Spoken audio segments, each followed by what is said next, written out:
Okay, now, at this stage that we have been able to fit our model into a Bayesian framework and also understand the significance of the credible intervals and to compare that with the confidence interval, it's good to just go inside, I should say, the R stand arm and just see what other options do we have and what are their specifications and their consequences in case if you just want to change them, and to see that how significant is going to be on the result of your inference on the slope and the intercepts of our model.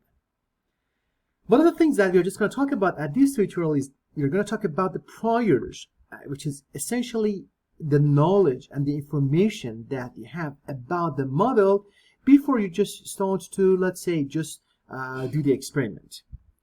In order to just extract the priors on your data set, on the model which you have already created, you can just there is a function. The function is called prior summary, and as you can see in the prior summary, this is a function which is embedded in the R stand arm. I'm just going to press F1 to see the help menu, which is opens at the help tab on the global environment of the R Studio.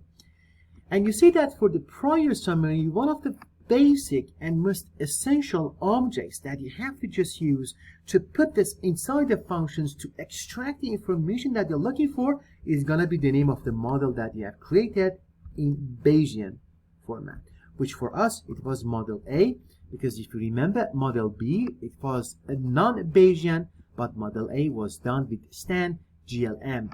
Okay, in that case the model is going to be the objects for the function's prior summary. I'm just going to execute this line by pressing Control Enter, and I see that the information at the console, it's quite extensive. Okay.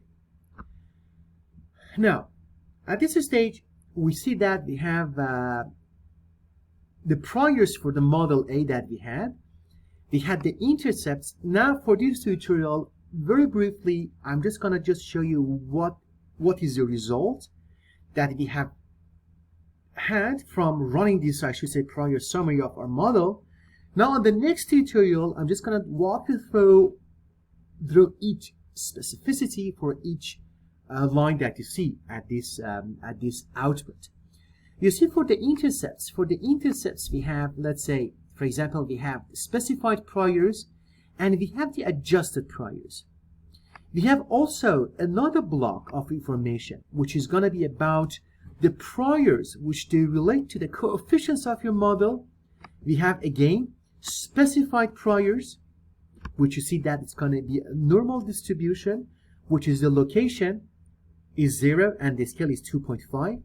For the normal distribution, the location essentially it means the mean, and the scale is the standard deviations on the normal distributions which you have had.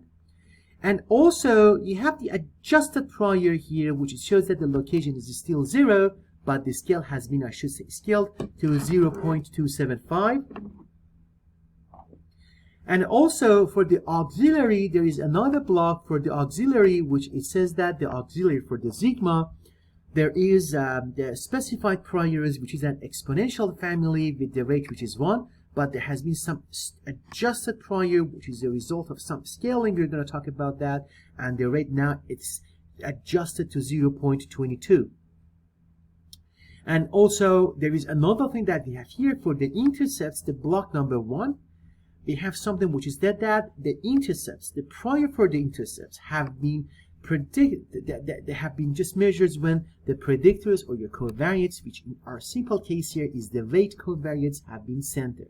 We're going to talk about these ones in just a couple of seconds. What do they mean, and what does it mean that they have been adjusted, and how can we just manipulate, I should say, the priors that we have. Sometimes, for example, in the case that we have here, the priors, we can talk about that, for example, based on our understanding in the society. We can come with a good prior belief that the medium weight of the people, I should say, is going to be, for example, 65 kilograms with the standard deviation of 15 kilograms. Then these are going to be the things that we're going to talk about, that how to incorporate your prior belief manually inside, I should say, our stand arm, which is going to be the next topic that we're going to talk about.